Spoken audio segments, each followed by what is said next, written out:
Só. Nesse vídeo nós vamos falar sobre testes de hipóteses para médias de populações normais com variâncias desconhecidas.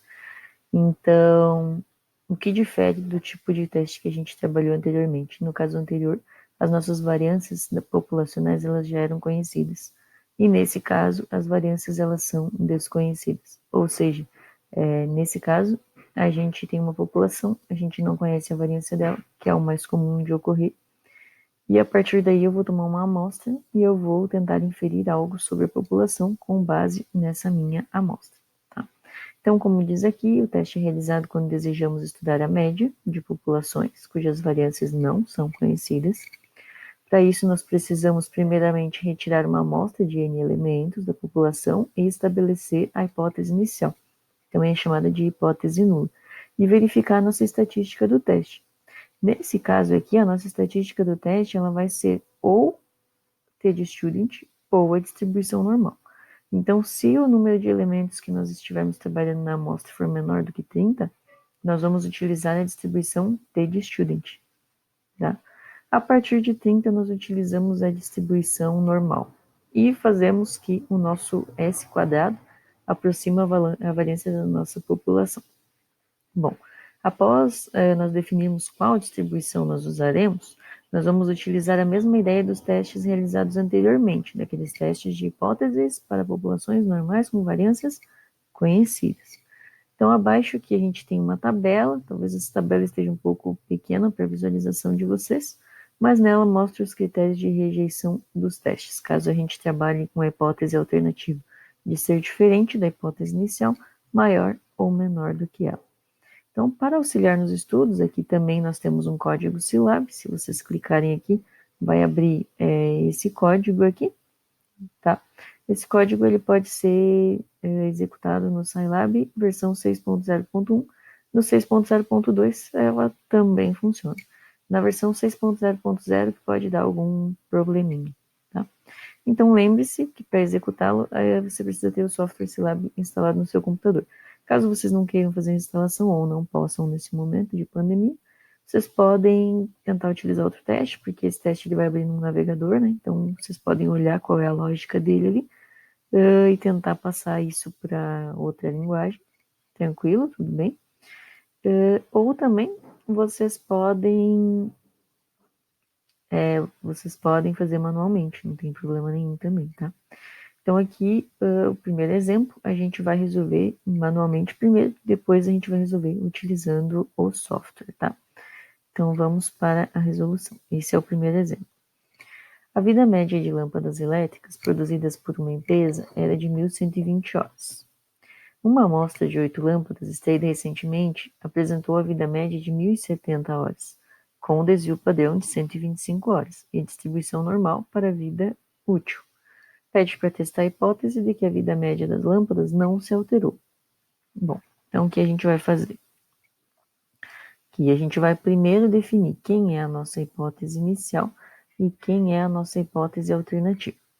Bom, a nossa hipótese inicial, ele está dizendo que a vida média das lâmpadas produzidas por aquela empresa era de 1.120. Depois ele tirou uma amostra, deu 1.070, e daí ele quer saber se alterou ou se continua sendo 1.120. Então a gente vai supor que é 1.120. Já que a pergunta é apenas se alterou, então eu vou testar se vai ser diferente de 1.120. Tá? Amostras são de 8 lâmpadas, então o nosso N é igual a 8. E diz que essa amostra ela apresentou vida média de 1.070 horas. Um pouco mais, né?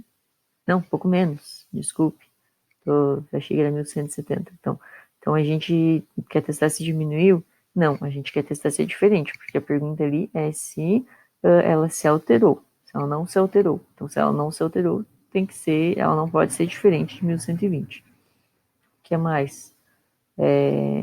A média 1.070, o desvio padrão, que é o S, é de 125. Pede para fazer esse teste com o alfa igual a 1%. Bom, para poder fazer esse teste, eu preciso saber qual é o valor de t, nesse caso é t, porque o n é menor que 30, né? De φ e alfa. O nosso φ aqui é n menos 1. Então, por quê? Porque quando a gente utiliza a distribuição t de student, nós não conhecemos a nossa variância populacional, então perdemos um grau de liberdade. Então, o nosso T de φ, quem é o nosso φ? O nosso φ é n-1, então vai ser 7. E quem é o nosso alfa? É 1% dividido por 2. Por quê? Porque a gente está calculando aqui se é diferente. Então, o erro tem que estar dos dois lados da curva. Então, vai ser 0,5%. Agora, eu vou olhar lá na minha tabela da distribuição T de Student, quem é o T de 7 e 0,5. Bom, 0,5 é 0,5%, né? É 0,005. Daí, então, aqui e vai lá no 7. O 7. Tá aqui o valor, ó, 4,029. 4,029. Vamos lá. Aqui, 4,029. Fazendo a nossa curva de distribuição normal, certo? O nosso valor de T, ele vai definir aqui que é minha região de não rejeição. Minha região de não rejeição está aqui. E os limites aqui são os valores do T, 4,029 e aqui menos 4,029, certo? Por quê? Porque a curva é simétrica. Esses dois pedacinhos aqui são a região crítica. Então, o que eu vou fazer agora? Vou calcular o nosso valor de T calculado. Calculando o nosso valor de T calculado, se ele cair na região de não rejeição, nós não vamos rejeitar H0 e a vida média das lâmpadas não se alterou. Se ele cair na região crítica, significa que nós temos que rejeitar o H0 e a vida média, ela sim se alterou, né? Então, vamos lá. Precisamos ver quem é o nosso T calculado. Quem é o nosso T calculado? É x barra menos a média dividido por S de x barra. Vou usar o S padrão que eu estava usando anteriormente aqui para não confundir, né? Então, vamos lá aqui. S de x barra. Bom, quem é o nosso S de x bar? É raiz ds quadrado dividido por n. No nosso caso ali, a gente tem o desvio padrão, né? Que é 125 quadrado dividido por n, que é 8. Isso aqui vai dar aproximadamente quanto? Vou fazer aqui, só um minutinho. Vai dar raiz de 125 ao quadrado dividido por 8. Vai dar 44,19 aproximadamente, né? Então, vamos lá, aqui vai dar 44,19, tá? Ok, agora esse valor eu vou substituir lá em cima. Quem é o nosso x barra? 1070. Quem é a nossa média? 1120. Dividido pelo S de x barra, que é 44,19. Isso aqui vai dar quanto? Vamos ver. 1070 menos 1120 dividido por 44,19. Vai dar menos 1,13. Então, isso aqui vai dar menos 1,13. Bom, onde está esse menos 1,13? Esse foi o resultado do T calculado. Menos 1,13 está aqui, né? Ele está entre menos 4,029 e 4,029, né? Então, eu vou colocar aqui como o T-calc pertence à região de não rejeição, certo? Ele está nessa partezinha. O que acontece? Não rejeitamos H0, não rejeitamos H0, e o que mais? E a vida média das lâmpadas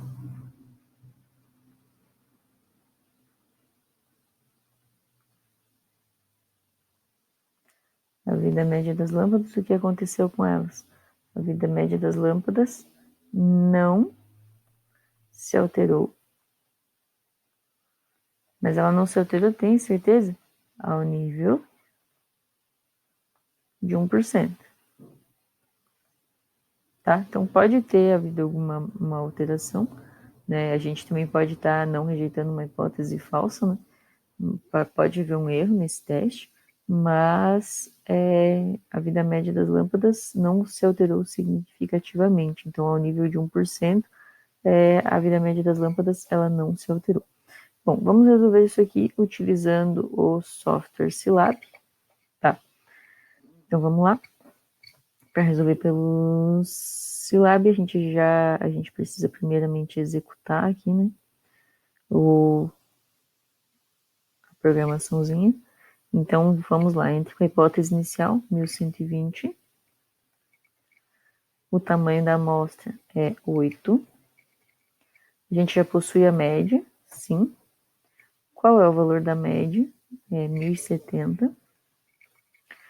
A gente já possui o desvio padrão ou a variância. O desvio padrão é 125. Entre com o valor da... Vixe, vamos de novo, né?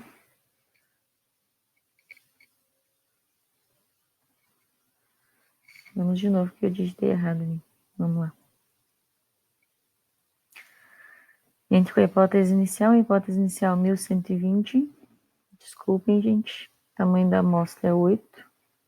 A gente já possui a média, sim, possuímos. Qual é o valor da média? 1070. A gente possui o desvio padrão, que é 125, tá? Então, o nosso T calculado é menos 1,13, é o que estava lá, né? Menos 1,13. Agora, ele pede o alfa em porcentagem, era 1. Qual é o tipo de teste? Nesse caso, é bilateral, o número 1. Então, deu o valor do T para nós ali, né? 4,02 é o que a gente pôs lá, né? E o que mais a gente não vai rejeitar, então, nossa hipótese inicial, pois o T calculado ele pertence à região de não rejeição. Foi o que a gente disse ali, né? Não rejeitamos, tal, porque pertence à região de não rejeição. Mas tem um detalhe, tá? Por que a gente não usa exclusivamente o software? A gente pode usar ele, fazer direto com ele, sem problema nenhum. Só que lá no final ele diz pra gente que ele não rejeita a hipótese inicial. Ok, vocês precisam saber o que significa isso. Ele não rejeitou a hipótese inicial, então significa que a vida média das lâmpadas não se alterou ao nível de 1%. Isso é necessário, tá, gente? Então tá, então vamos para o próximo exemplo.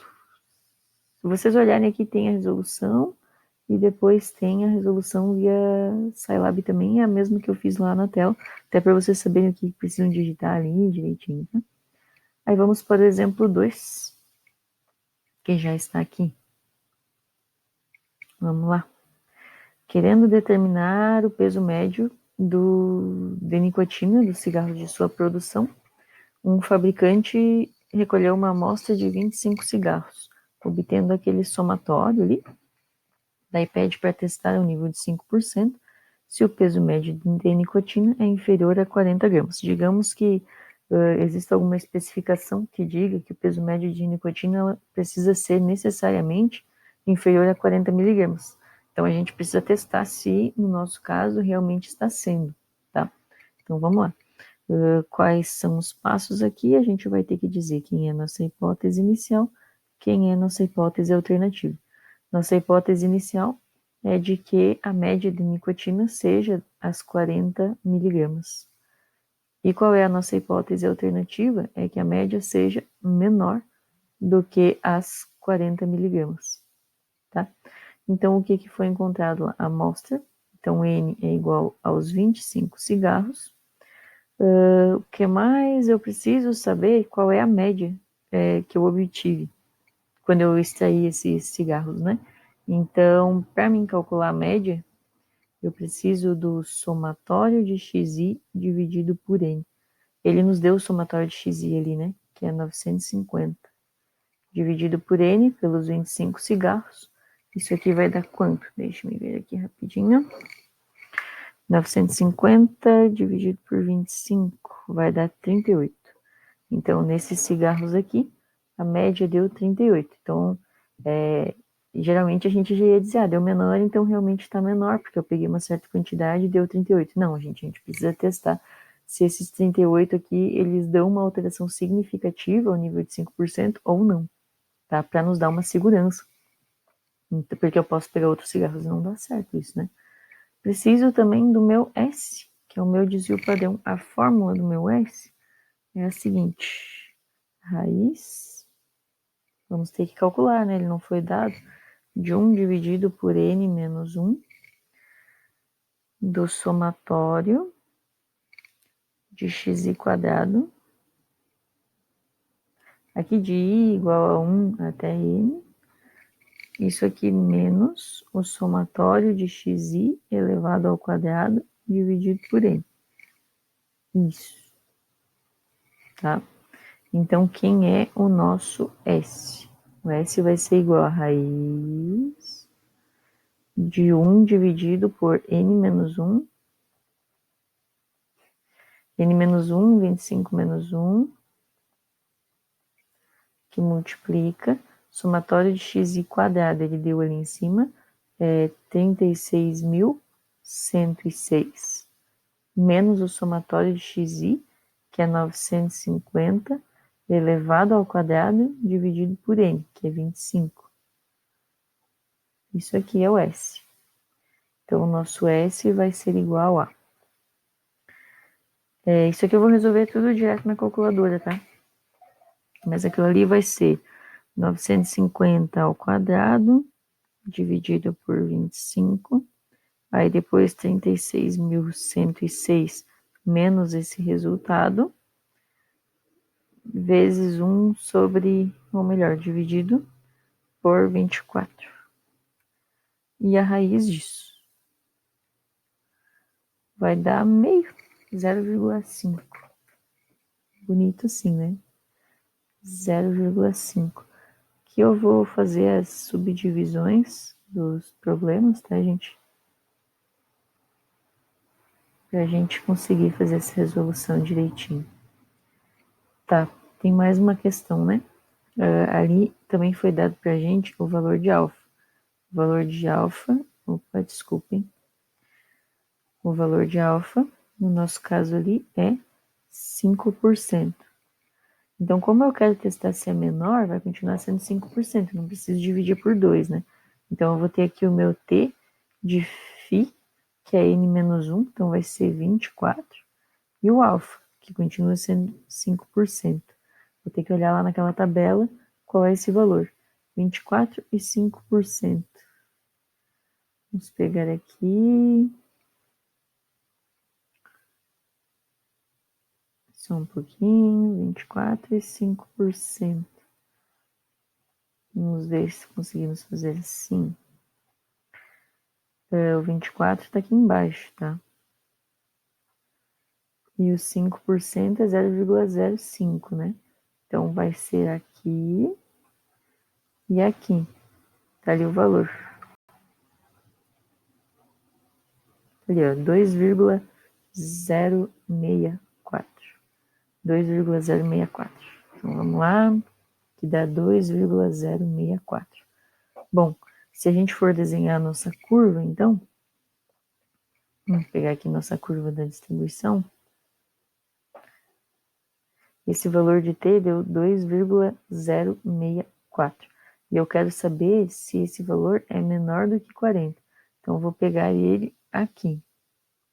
Esse valor de t, na verdade, vai ser menos 2,064, porque eu estou trabalhando com ele do lado esquerdo da igualdade, porque eu quero testar se é menor do que 40.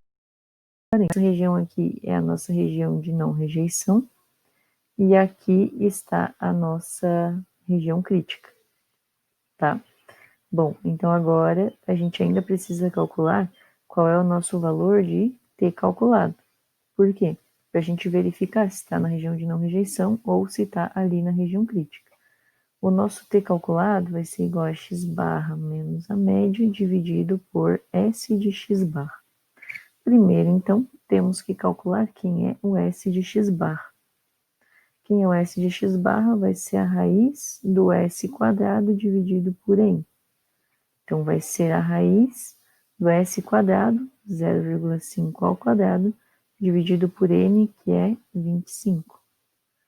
Isso aqui vai ser igual a 0,5 ao quadrado, dividido por 25. Eu quero a raiz disso. Vai dar 0,1. Então, isso aqui vai ser igual a 0,1. Aqui a gente vai ficar com o seguinte, nosso x barra é 38, nossa média vai ser 40, e nosso S de x barra é 0,1. Então, vamos ver qual vai ser o nosso valor de t calculado. É 38 menos 40 dividido por 0,1. Isso mesmo? Dá menos 20. Número bem alto, né? Em módulo. Menos 20. Bom, onde está o menos 20? O menos 20 está bem para lá, né? Então, o que acontece? O que nós vamos dizer aqui? Como o Tcalc pertence a qual região? Pertence à região crítica. Então, rejeitamos H0.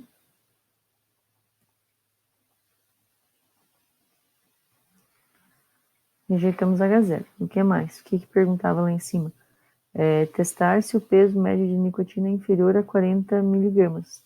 Então, como o Tcalc pertence à região crítica, então rejeitamos H0 e ao nível de quantos por cento? 5%. Como podemos escrever isso? Nós não podemos dizer que nós aceitamos que o peso é inferior. E ao nível de 5%, o peso de nicotina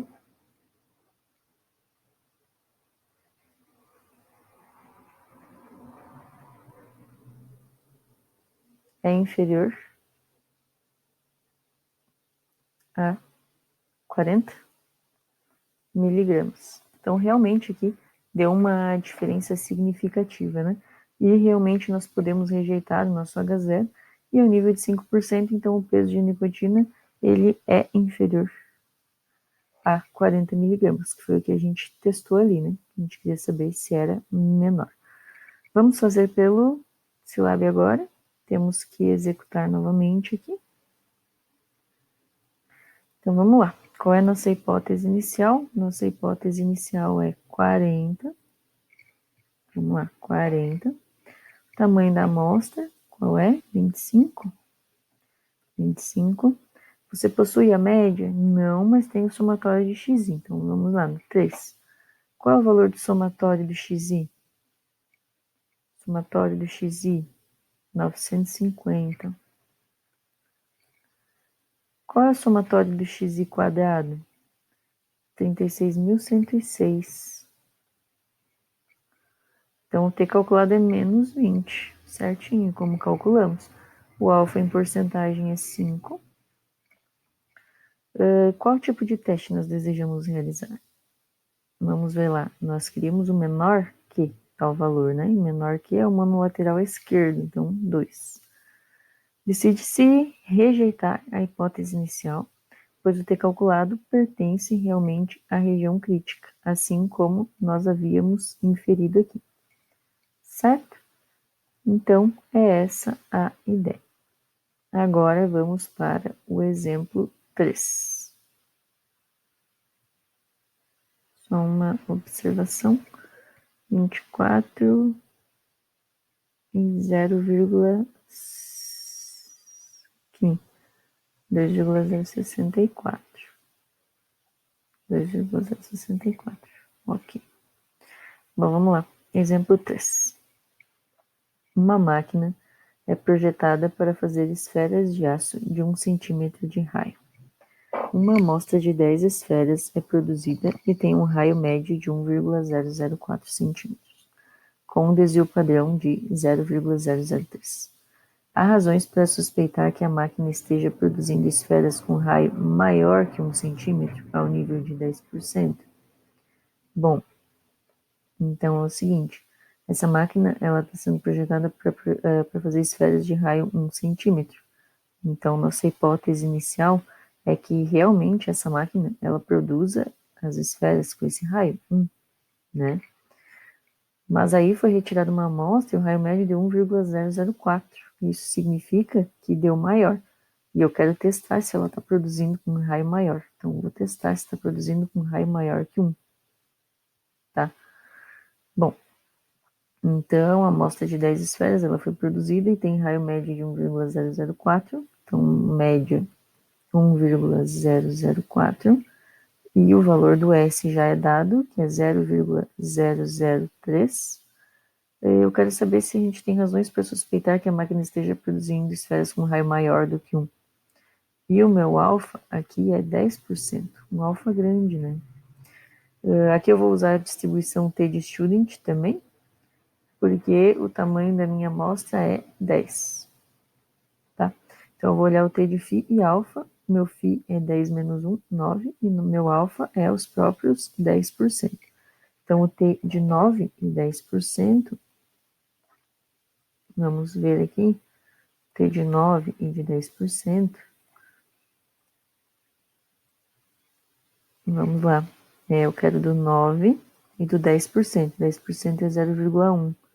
Então está aqui ele. 1,833. Tá? Então meu T aqui é 1,833. Bom, agora eu vou precisar calcular qual é o meu valor de T. Eu posso desenhar a curva antes aqui para a gente já analisar, né? Então, aqui está o 1,833.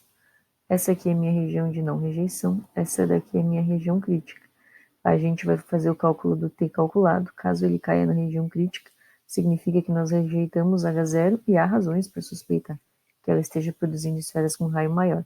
Se não, se cair na região de não rejeição, não. Pode ficar tranquilo que a maioria das suas esferas elas estão dentro do padrão necessário. Então vamos lá. Para calcular o T-calc, não vou colocar a fórmula, né, gente? Vamos resolver aqui. Vocês olham a fórmula ali assim, que nós já resolvemos duas, né? Então, o S de x barra é raiz de S quadrado, então 0,003 quadrado, dividido por N, que é 10. Isso aqui vai ser igual a quanto? Vamos ver. É 0,003 quadrado, dividido por 10. E vamos calcular a raiz disso. Isso vai dar... Opa, desculpem. Isso aqui vai dar 0,0009, 1, 2, 3, 4, 9, 5, aproximadamente isso aqui, tá? O nosso valor de T calculado vai ser x barra, que é 1,004, menos a média da hipótese, né, que é 1, dividido pelo S de x barra, que é 0,00095. Isso aqui vai ser igual a... Isso aqui é aproximado, tá? Isso aqui também.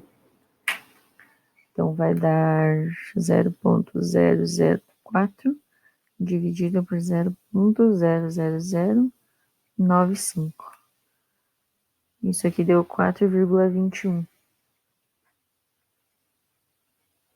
4,21. Deu bem maior do que 1,8, né? Isso significa que nós rejeitamos esse valor. Então, vamos anotar aqui como o T-calc pertence à região crítica. Rejeitamos H0 e há razões para suspeitar que a máquina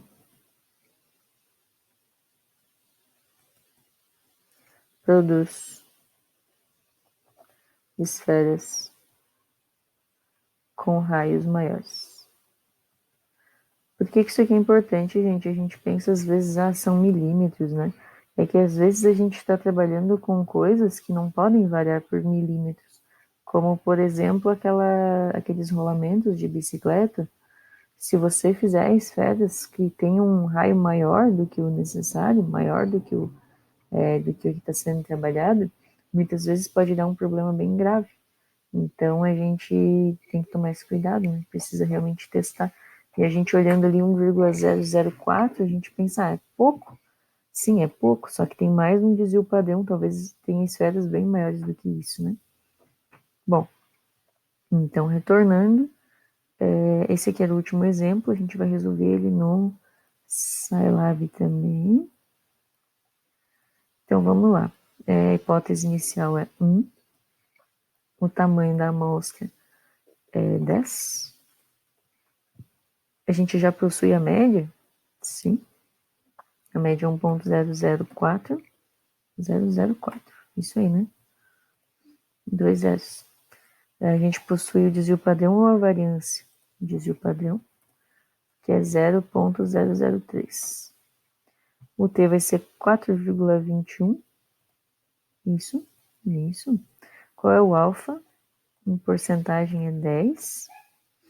O tipo de teste que nós queremos realizar é maior que é o mono à direita, né?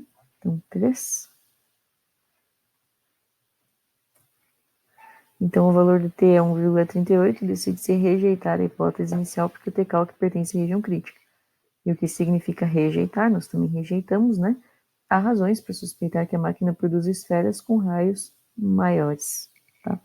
Lembrando que, assim, gente, essa resolução que a gente fez aqui, ela é menos precisa do que a resolução que vocês fizeram lá utilizando o software. Por quê? Porque a gente faz vários arredondamentos. Hoje em dia, além de fazer essas programações simples, assim, tem softwares que já tem pacotes prontos, tipo o Scilab já tem aqui os testes de hipóteses com os valores direitinho, e dentro de Python isso também acontece. Então, dentro de Python vocês podem trabalhar bem tranquilos. Em Java seria um pouquinho mais complicado, mas também não gera grandes problemas. Caso vocês gostem mais dessa linguagem, vocês podem adaptar esse teste também, assim como vocês podem usar esse aqui dentro do Scilab, assim como vocês podem também resolver manualmente, como a gente fez aqui. Sugiro que vocês escolham algum software para fazer isso, porque vai facilitar bastante para vocês. E é isso, gente. Muito obrigado pela atenção. Um abraço para vocês. Espero que todos estejam bem, se cuidem. Se tiverem dúvidas, vocês me perguntem também, tá? Porque é muito importante a compreensão desses assuntos. O próximo tipo de teste que a gente vai estudar são os testes para as proporções, tá? Então, até mais, gente. Um abraço.